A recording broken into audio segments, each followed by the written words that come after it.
Une façon d'afficher pour que les parents soient au courant de ce qui se passe dans notre service de garde pour la semaine. Que ce soit au niveau du menu, de les activités qu'on va faire, en quoi ça consiste, la thématique, qu'est-ce que je pourrais dire de plus en quoi concernent les activités, quelle sphère de développement que ça touche, etc. C'est sûr qu'il y a toujours la méthode d'afficher au mur dans l'entrée. Je vais d'ailleurs faire une petite capsule aussi là-dessus.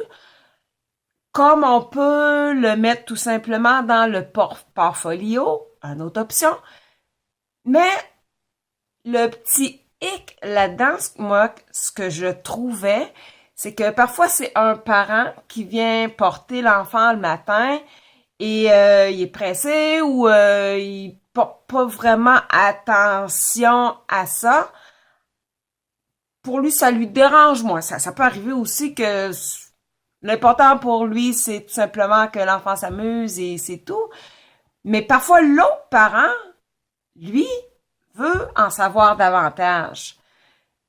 Et si c'est pas lui qui est venu porter l'enfant le matin et que lorsqu'on il vient le chercher le soir, on est à l'extérieur, ben le parent ne voit pas ce qui est dans le local. Exemple. Alors, pour parfaire tout ça, ou des fois, c'est des gardes partagées aussi. Le parent qui était pas là pendant cette semaine-là, il est pas au courant, il peut le voir par après s'il y a le portfolio.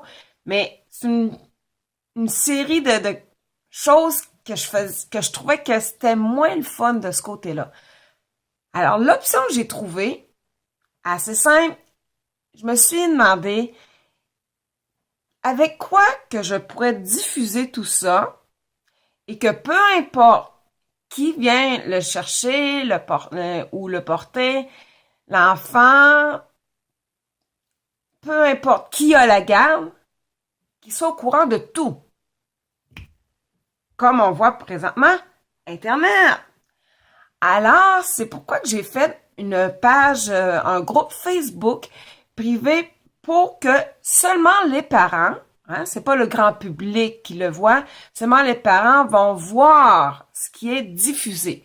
On peut y mettre alors le menu de la semaine, on peut mettre tout le descriptif de la journée, comment ça fonctionne, en quelle sorte d'activité qu'on a faite, le descriptif au complet finalement.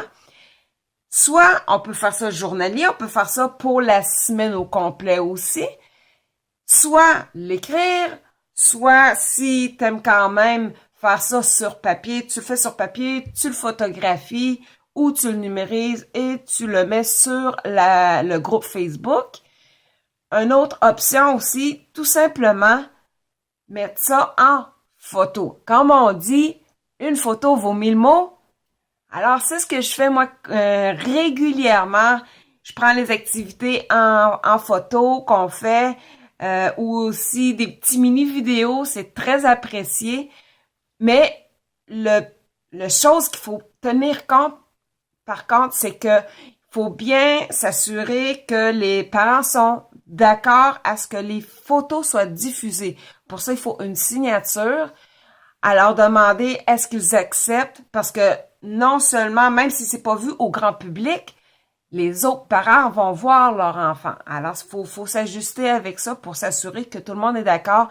Si tel n'est pas le cas, si mettons la majorité disent oui, mais certains aiment mieux pas, à ce moment-là, soit s'organiser pour que les photos soient prises alors que l'enfant ne fait pas partie dans le cadre de la photo, ou s'il est présent, mettre un petit visage sourire par-dessus son visage. C'est une des options possibles à faire. Aussi, ce qui est plaisant, c'est qu'une page, on appelle ça une page pro comme ça, un groupe privé, c'est pas comme une page personnelle, conventionnelle qu'on a sur Facebook. On peut programmer d'avance qu'est-ce qu'on va y diffuser.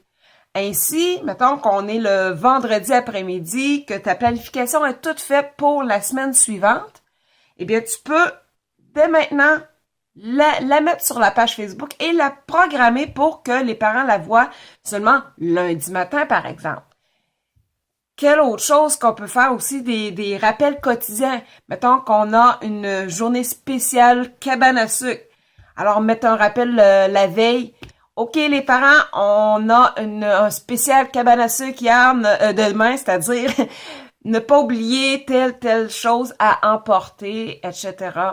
Des rappels de fermeture pour un congé X, plein de choses comme ça. Finalement, tout ce qu'on veut diffuser, qu'on mettrait normalement affiché au mur ou par portfolio, se fait sur Facebook.